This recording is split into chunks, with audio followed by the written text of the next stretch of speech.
You guys are so scary.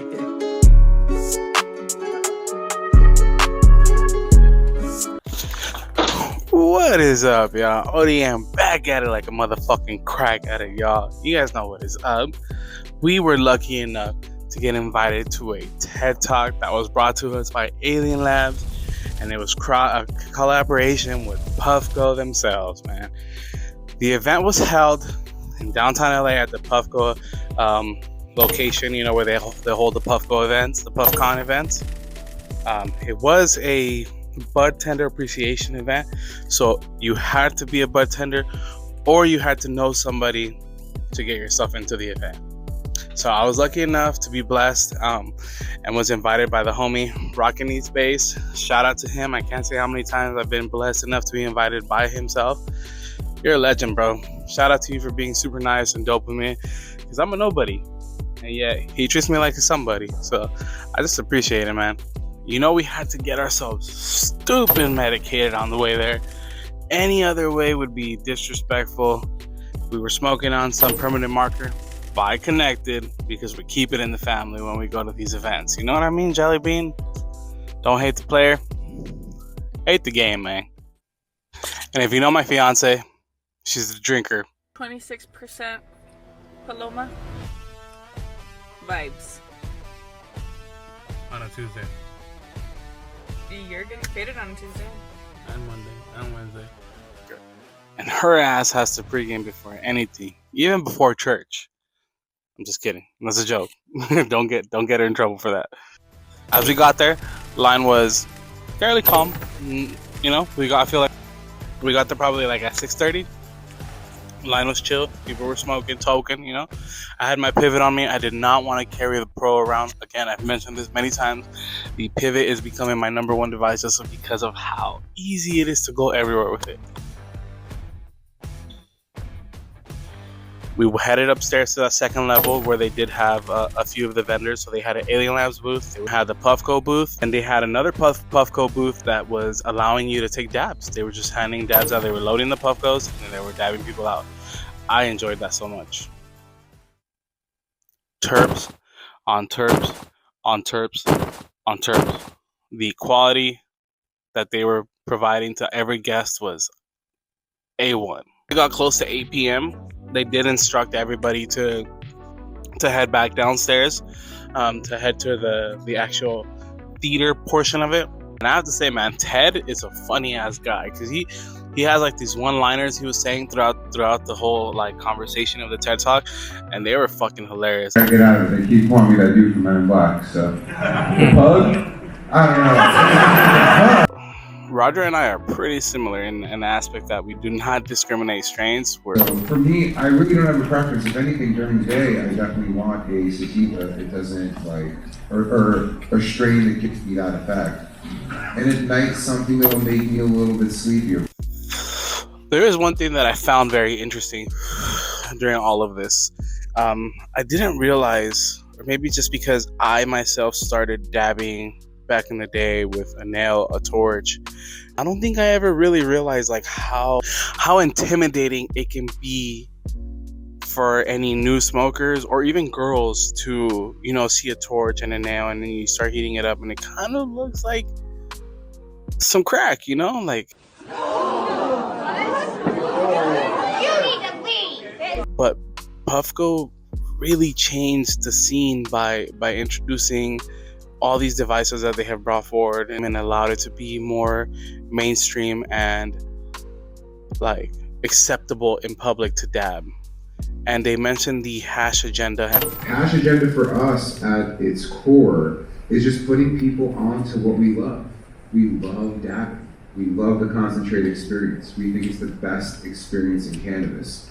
And we don't want to convince you of that, but we want you to have the opportunity to see it for yourself. Afterwards, we got lucky. We got to go back out. We got to experience the booths again. You know, got myself another dab. I had to get myself another dab. So one of the booths we got to see afterwards was they were pressing flower live in person there.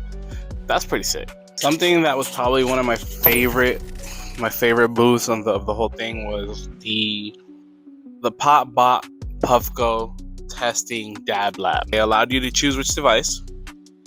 It was then connected to this massive apparatus that went over the chamber, and it would read how your inhales were. It would read how long your inhales were for. It gave you a really big description of how you were inhaling or using the Puffco product, and it then gave you feedback to better your experience for the next time. If you read the description of the Puffco, it says on there, slow inhale for optimum performance. Now, what did I purchase?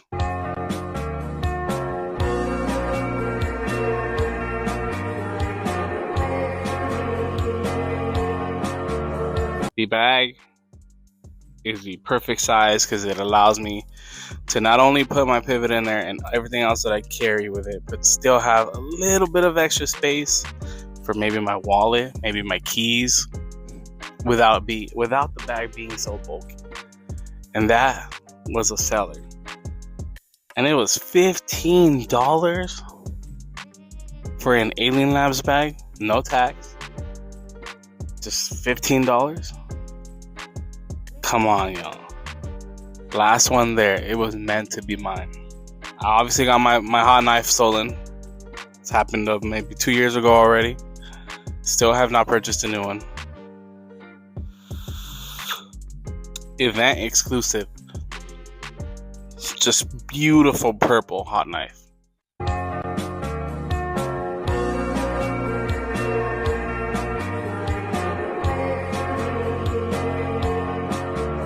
The employee there explains that color is only for, invite only events that they have. Only way you can obtain one of those hot knives is by being invited to one of these events. The hot knife is beautiful. The color goes from a dark purple to a light purple with a white tip. Beautiful. I paid $30 for this hot knife. If you check online, these hot knives are not $30, so that's a win for me. All I'm saying. One thing that resonated with me the most with the TED Talk was Ted mentioned at one point in his content creation class, they mentioned that creating content is like throwing darts on a board. And you must continue to throw these darts until something sticks for you, and that becomes your niche or your following. Your following could be on Twitter, it can be on Instagram, it can be on TikTok. You just have to find a platform where you create your following, and then the following will follow you in every other platform afterwards. And I think this is important because in this content creating space, it can feel very stagnant or not show improvement or feel like you're not creating good content, whatever the case may be. Lately, I've been feeling like that, and it was just good to hear that no matter who you are, they begged everyone in the room to continue creating content. So that will be my new message moving forward. I will continue to throw as many darts as I can to the board until something sticks. It was really informative. I really appreciated getting the opportunity to go to something like this. Again, shout out to my man, Rockitneedspace. I cannot thank you enough, man, for sending me the invite. All it took was asking, shooting my shot, and it worked. Again, don't hate the player, hate the game. Shout out to Roger, shout out to Ted. Y'all seem like dope people.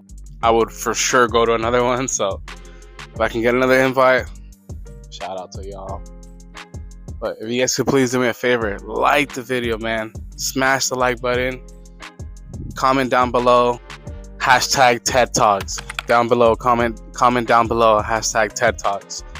Man, I really appreciate the Puffco team, the Alien Labs team. Dope ass fucking event. Do me a favor.